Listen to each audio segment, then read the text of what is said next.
Hi. Hi. Hello. Welcome to the Cincai Pro podcast. All right. So my name is Adam, and I'm Kevin. so what's this podcast about, Kevin? It's called the Cincai Bro. What do you think?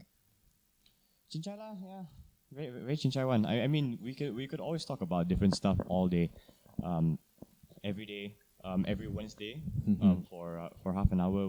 We'll be talking about what's going on with the world, what we want to talk about. So every week we'll have a different topic to talk about. Yeah, and we intend to bring in guests. Okay, we're studying in Sunway University, and we intend to bring in guests we're starting from the School of Arts, and we are intending to maybe expand it to make it a Sunway wide podcast. Yeah. Yes. Okay. Right. So, what are the stuff that you would usually talk about in the podcast? Well, probably things that I like movies, video games, pop culture stuff. Pop culture. Yeah, probably not into like this more serious stuff, politics. Okay. Let's put that like way far away. But it is. I mean, like maybe one of the days we can dive into politics, but it's just matter of how comfortable we are talking about the topic. Yeah. Okay. Right. Let's talk about what we have over here. So yeah, we have two Yamaha mics over here. Unless I'm speaking in the mic, obviously. So yeah, and over here, right behind you is all green screen. We're shooting in Sunway's film shooting studio, and pretty neat, I guess. Yeah, and like the green screen, we intend to put anything like, okay, fix it in post. Put something here, something right now. Okay, but seriously, we're thinking of like putting sponsored advertisements like on the green screen, or in fact, if you're studying in Sunway, you have an event that you want to like promote, you can use this. Yeah, right here. One day, we'll be that big. Trust us. Bigger than Malaysia itself. Okay, Kevin. Okay, let's move on.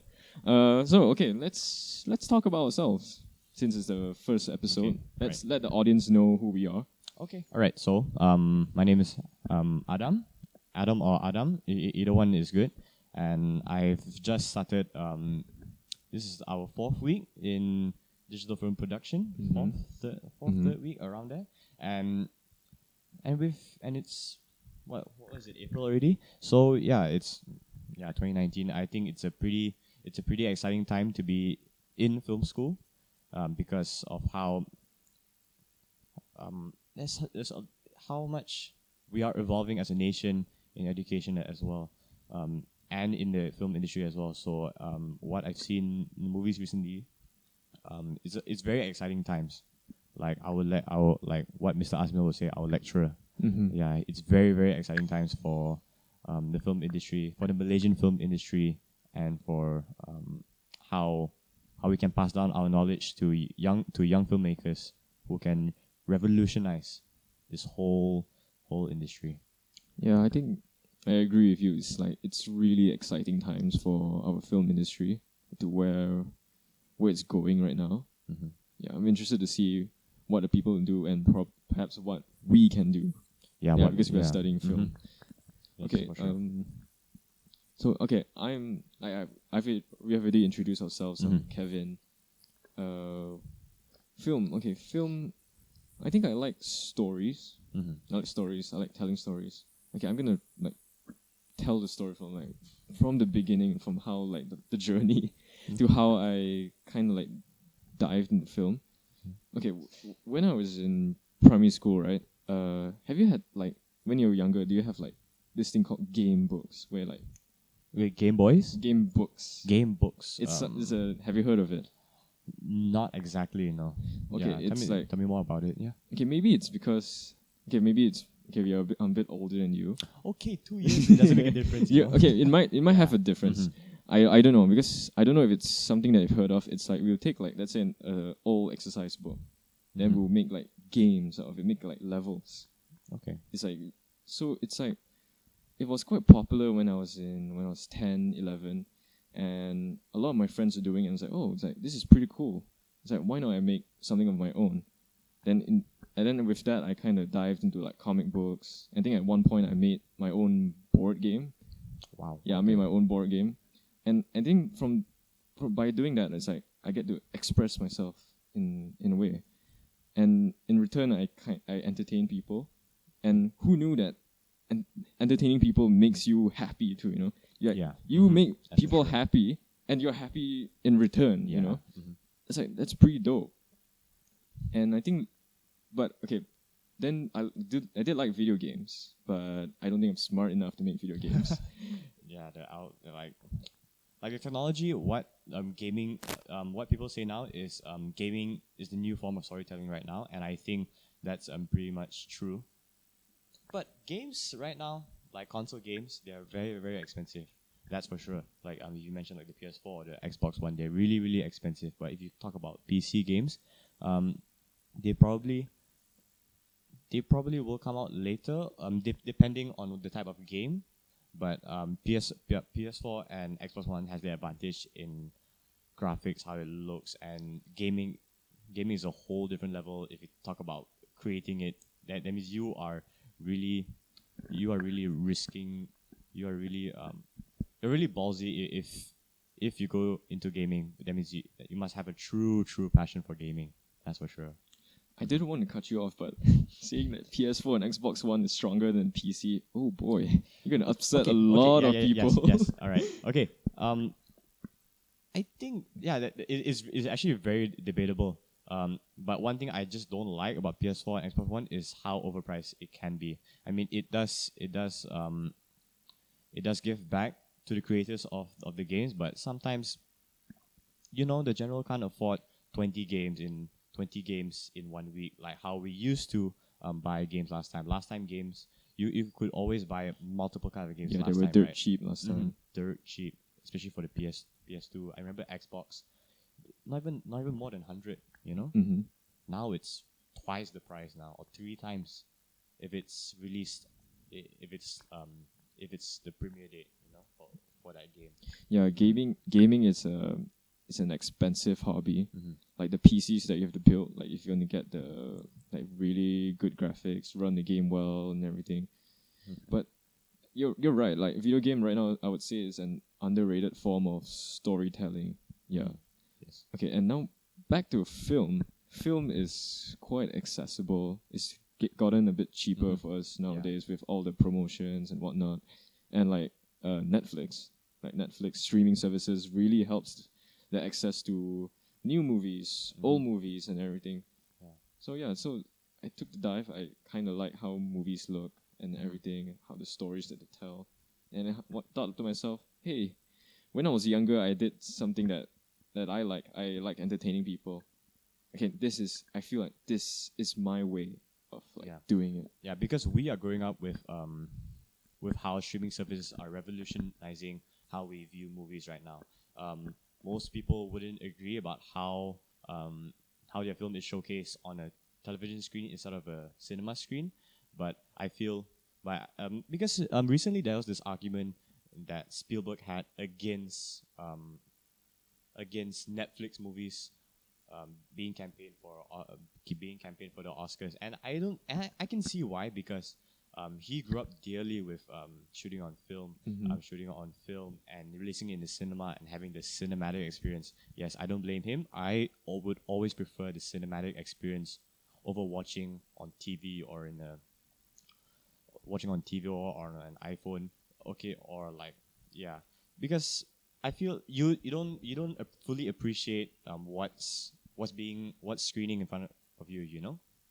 It's really sad that we're moving towards streaming, but this is the only way how it's more accessible to people. The stories will reach a bigger variety of people right now. And it's going very global. And now Disney also wants to put on their own streaming service against Netflix. So it's going to be very interesting times to see how streaming service will take over cinema. But most of us wouldn't want the cinematic experience to die, right? Yeah. Like watching in cinema is a very different experience from, like, let's say watching from a laptop. And streaming services, I think it concerns me a little. Like the whole deal with Netflix is like, oh, it came out. This kills TV. It kills all the TV programming. No one wants to watch TV anymore. But right now, with all the big companies that are coming out with their own streaming services, it's back to like cable TV again. Yeah. Where they have their own Basically. channels. Mm-hmm. And if they go down this route, some internet service provider will come in and say, oh, buy this package deal. Yeah. It's Yeah. But one thing you say about Netflix is that not all of the profit would. I don't think not. Okay, let me phrase it. Let me phrase this right. But not the creators don't get the revenue they deserve when their film or show is being streamed on Netflix.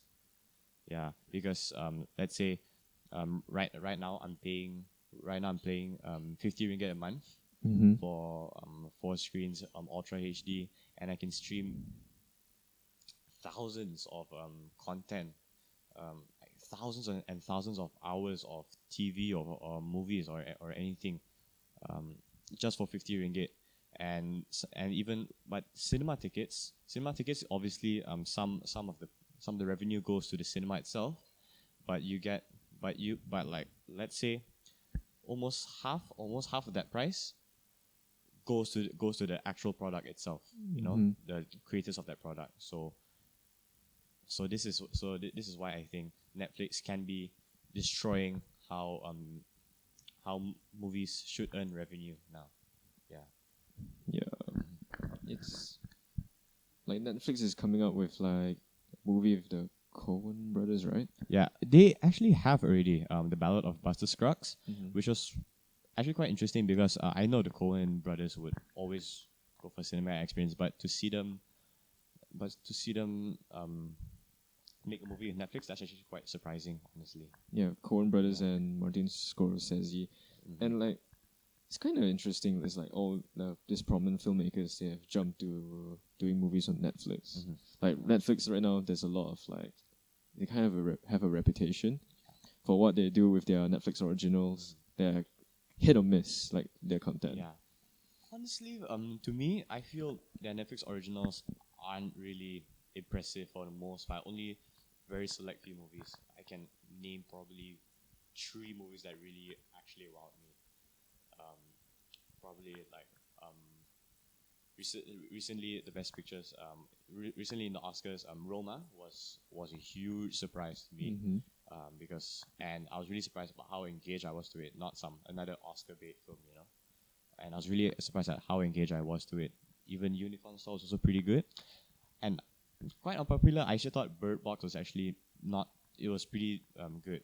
I was actually quite surprised by it, by how much I liked it, because I thought I wasn't going to like it because it looks like every kind of like cheap way to get people thrilled, you know. But I thought it was a pretty interesting take to not see at all, you know. So yeah, I actually really those are the 3 movies that I can think of the top of my mind that aren't mediocre. Yeah, that aren't really mediocre and actually have merit and good value and a good message that what they're trying to express to the audience. Yeah. Something like people saying about Bird Box, it's like The Quiet Place. Yeah, it's like kind of like The Quiet Place. I haven't seen it, but I have seen a lot of like the opinions for the movie is kind of it's kind of mixed. Right? Yeah, it's very kind of mixed. Some very people mixed. really hate it for being a typical thriller movie, like a throwaway thriller movie, and some people praise it for its themes. I was actually really engaged about how entertained I was, honestly. So yeah, okay, all right. So topics you want to talk about, since we've been diving the conversation pretty quite far. So what are the topics you want to talk about today? Well. Okay, I think okay. This is very prevalent in our youth right now. Okay. Memes. Memes, yes. Oh my God, talk about memes. They give you a smile on the face. Yeah, I mean, memes is a part of pop culture already, and it's really a worldwide phenomenon. It's like, if you count from Facebook, if you look back on Facebook memes now, you cringe, you know. But at the time, Facebook memes were the thing. Like Miku stuff forever alone, all those Oh, stick no. memes, and then now there's memes on Twitter. Oh, Mhm. I'm not on the whole meme culture thing, but on Twitter, what's trending right now is the shit, here we go again. Oh, meme. the yeah, that GTA one. it just suddenly popped out of nowhere. Like memes, that's the fun of memes. It just comes out of nowhere, and then everyone just like starts using it as like a base, and then they just like add some words to it with a picture, and it just makes so much sense. That's what really gets me for memes. Yeah, memes are so big that you can actually get news from memes. I would say yes, right? Like this, recently the Notre Dame burning. Yeah. People make memes about that, about a burning church. That's okay. It's still pretty messed up, but at least it gets the words. Or okay, at least it gets the words out to people. At least it gets the word out to people that, oh my god, did it actually burn? And people go into it. But I just hope people have a better mindset of taking it seriously. Taking like, oh my god, Notre Dame actually burned, and we should take this seriously and not make it into a meme. That was actually quite shocking to find people making memes about it. People make memes about anything. Like, it's the internet. Like, it's because people are anonymous. Oh, tell me about it. They just do anything Yeah. they want. Mm-hmm. Like, okay, like when would you say like you kind of experienced like you got like interested into memes? I grew up with memes, man. I grew up with memes. Like I said, ever since Facebook. Mm-hmm. Ever since Facebook, just a photo and like I said, a photo and a text really just makes it just makes it so fun, and seeing everyone. I see people socialize through memes. Like, do you like memes? Oh my god, hey, same. I'm gonna send you some memes. Yeah, I don't know whether our society is digressing or or it's just getting really, really like self-aware and just fun. I actually think it's just a fun time to live in. It's very interesting. Yeah, you have a point. I think we bonded over the Star Wars one. Okay. Yeah. We bonded over a Star Wars meme. It's okay. You cannot describe it. It's you have to see it. Yeah. For Star Wars memes, you have to watch the movies, then you'll get it. You have to grow up with them. If you just watch it and if you just read the meme, you won't get it at all. You have to hear it. You have to hear it. You have to see it. You have to live it. Yeah. Yeah, memes can be. I think a lot of memes are kind of like inside jokes. If you don't get the context, you don't get the meme in return. Yeah. I mean, the jokes they are based on inside jokes. If you don't know what's going on, you probably won't get it. Mm-hmm. Yeah. That's pretty much it for how. So I am pretty sure memes is definitely a form of comedy that like comedy. It connects people by letting people know that, oh, you should know this, you should get the joke if you know what's going on. Mm-hmm. If you know what's going on in the world, and what's going on in pop culture. Yeah. Okay, right. Speaking of pop culture, what aspects of pop culture do you like the most? Let's say like do you like Like. like film, do you like the pop culture for films, for music, for podcasts? Yeah. Okay, I'll be honest. I don't really listen to podcasts, and I'm making one. I'm starting a podcast. As I do listen from Okay. time to time, like some of the YouTube creators that I watch. Okay, it's very common for like YouTubers right now to have their own podcasts. Okay, I listen from time to time, and theirs is like an hour-long trip. Yeah, it's like wow. Okay. sometimes it's. I guess I want to listen to like podcasts. I really want to listen to. A lot of people use it for background noise. Yeah. I mean, like it's that's good, true. but I really want to listen to them. Yeah. But I don't sit down and listen. I don't think I have the time to do it. Mm-hmm. Like music is, I don't think you need that much focus when it's music. Let's say like music, you hear the song once or maybe twice, thrice. It's like, oh, I like the song. Then you just play it for background noise. And pop culture, I like comic books.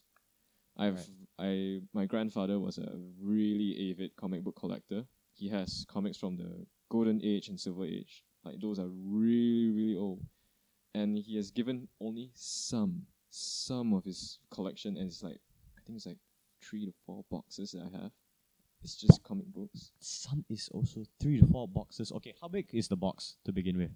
Um, maybe like half of this table, and then like this high.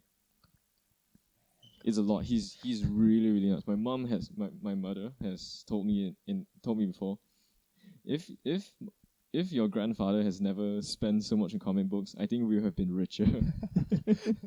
It's like, ouch. Okay. Yikes. Okay. Yeah. So like the comic books I've read, it's mostly DC. I think the ones that have given me is mostly DC. So it's the really really wacky stuff of like comic books during the time, like Green Arrow. You know Green Arrow. Yeah, He's Green like an Arrow. archer.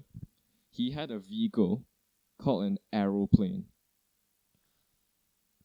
Can I like check An out? aeroplane. And like Batman during that time was pretty goofy too. Oh yeah. I mean all these comic books, all these superheroes, they're all pretty goofy at the time. Yeah.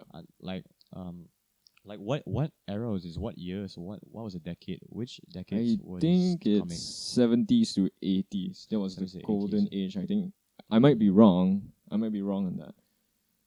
It was pretty bizarre. I do remember. I think I remember the one that's kind of weird, like the boxing glove arrow. I think you've heard of it before. I've actually never heard of It's it. basically it fits a box because like in the old comics they couldn't have violence that much, so the Green Arrow usually fits a boxing glove to his arrow and he just shoots at people. So it's like just Wow. whacks them. It's so like ridiculous. It's like, but Man. it's entertaining as heck. Yeah, it's okay. I've actually never grew up with comic books, but comic book movies that I grew up with, and it's quite interesting to see how people are hyping up like different issues and how they want that issue to be adapted onto screen. Mm-hmm, Yeah, and it's actually a really exciting time for comic book movies. Even DC stepping up their game. Marvel, I think Marvel. Okay, Marvel didn't give birth to comic book movies, but Marvel like really revolutionized the comic book movie franchise. I think if I'm not mistaken, I think DC like really started it first. Would you say that's true? DC would start probably with the Adam West Batman. Oh yeah, I think yeah. that might be the earliest. Yeah, see the wacky. But it's era. wacky. Yeah, it's though. very wacky. It's really wacky. I think there's no other superhero TV show that's as big. I know there's a Spider-Man one that was really weird, a Captain America one. Yeah, I've seen footages. It's The Hulk, the Incredible Hulk TV series, the Low Ferrigno. He's a wrestler, right? Yeah, It's a Yeah, he's a wrestler. wrestler, but yeah, I know he started that series. Yeah, it's pretty wacky. Like people like right now it's just CGI. Right now it's CGI and all, but people they used to be practical and just like paint themselves green and bulk up. And that weird as heck. It looks so campy. Oh, honestly. have you heard of Spider-Man? Spider-Man. Spider-Man. What's It's Japanese Spider-Man. it's way wackier than you think. It's like I think he doesn't wear his suit, so he has like a watch. He has a watch. So whenever he wants to summon his suit, he kind of like touches his watch, and then the suit comes flying from off screen, and then it just like goes on his body, and then they'll cut, and then he's wearing the suit already. I don't know what this. I have to show it to you after this. It's really peak. I think I would say it's peak Japanese superheroes. Like you think Kamen Rider has something on this? No. You think Godzilla Ultraman is wacky? No, this is wackier. Wait, is Ultraman wacky? No. I can't wait. really can't wait to see how Spider-Man actually was in this. It sounds like Ben 10, honestly. Like you press a watch and then you get to evolve or change into this. But it's not Ben 10. It's being- literally yeah. summoning a suit from nowhere. Yeah, so like you're sort of like evolving into something better than what you are right now. Mm-hmm. Yeah. Yeah, so since you've asked me, so like, what do you like about? Do you like pop culture? You obviously do. Pop culture, yeah. I'm actually. I wouldn't say I'm pretty updated. I wouldn't say I'm always updated every time, but yeah, I do enjoy the culture of everyone knowing what's going on and everyone appreciating what's going on, even whether it's bad or not. I like it's pretty like you would definitely watch a popular movie just to just to be part of the conversation, and that's the kind of person I am. I like to be part of the conversation, because if I feel left out, I just be like, what's going on? Yeah. I just want to say that you're the only one that in our class that watches Game of Thrones. It's like, but you do have a circle to talk to about Game of Thrones, right? Do I? Do I? Like the only people I know who watch Game of Thrones are mostly adults. Yeah, I have a few friends who watch Game of Thrones outside of digital film production, which is also known for as DFP. But yeah, like very few people get in really get inside. There's very few people I know who were like really into Game of Thrones. Yeah. Yeah. Like I've told you, like I know about the stories because of cultural osmosis. Yeah, see? Yeah, because it's so like, Game of Thrones is so big. It's too big. The premiere was like Monday, right? 2 days ago. Monday, 2 days. time. Yeah, Malaysian time. Monday, Malaysian time. And I can kind of guess through the memes that were shared. Oh god, yeah. Game of Thrones memes are a whole nother level. They are almost equivalent to Star Wars prequel memes, and I said it. Prequel memes because that's true. Check out prequel memes if you haven't. On Reddit, and on Instagram as well. Prequel memes. They're the best content on the internet for sure. Yeah, they're like. Oh yeah, I would say, right, creating memes is an art form. That's true. It is an art That's form. true. Yeah. It really is, because you have to be pretty creative with what they create. Like I would say 2019, 2018 right now, we are experiencing like meme saturation. Yeah, it's saturated. It's memes, so there's so many memes. Like the cycle for a meme, it can die out pretty quickly. Yeah, and then that's like, let's say a format gets really popular, and then there'll be like different variations of the meme, and sometimes to the point where the meme becomes an inside joke for the next meme. Yeah, exactly. It's like meme within a meme. It's like mad. I would say last time I used to be very deep into the like memes, and now I would say I'm not, because it's like the inside jokes get deeper and deeper. You literally have to be a hermit, like browsing the internet every day. Like the internet is your blood, Yeah, I mean, we live in a generation where the internet is absolutely convenient for everyone. Everyone needs to use it. If you're not on the internet, you're probably missing out on quite a lot, and it will really inconvenience a lot of people. It will really give them a lot of inconvenience. Yeah. So, what? Okay, for memes, we talk about memes for quite a while already. Yeah, let's kind of. Yeah. Okay, memes is way too big. Like we cannot let it go. Yeah, it's way too big. It's really you have to grow up with memes. You have to really grow up on memes to fully appreciate it. Like if you ask my mom or like my dad about if you show her or him this meme, they'll be like, "Oh shit, here we go again. Why is he cursing?" Yeah, exactly. But here's the thing, though. They believe that our parents have their own memes, but they don't call it memes. Yeah. They just like scroll through Facebook and say, "Oh, funny." Then they just like share on WhatsApp. Yeah, I don't know what's the whole control the whole culture with parents memes. I to be honest, I don't really get it sometimes. Like they don't get our jokes, so it's like it's the same thing. That's true. That's it's pretty interesting. Like how it's really interesting about how far we've evolved actually. Even from, I'm pretty sure like people who are born like 10 years, people who are 10 years older than us. Mm-hmm. I'm pretty sure they will understand how we are feeling. Yeah. With like memes, how things affect us emotionally a lot. Okay, I think we've been talking so much about memes that we probably like used up all our time, which we are almost are.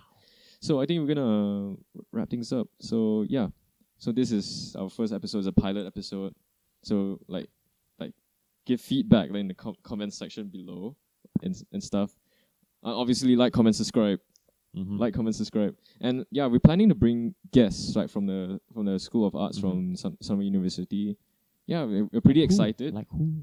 Oh yeah, like who? Oh, it's a surprise for our audience. Okay, alright, sure. Yeah. So yeah, So that's it. That's right. it, folks. I'm Adam. I'm Kevin, and we are the Cincai Cincai Bro Boys. Podcast. Cinchala boys, bros. Yeah. I still have to get used to the name, you know. Yeah, I know.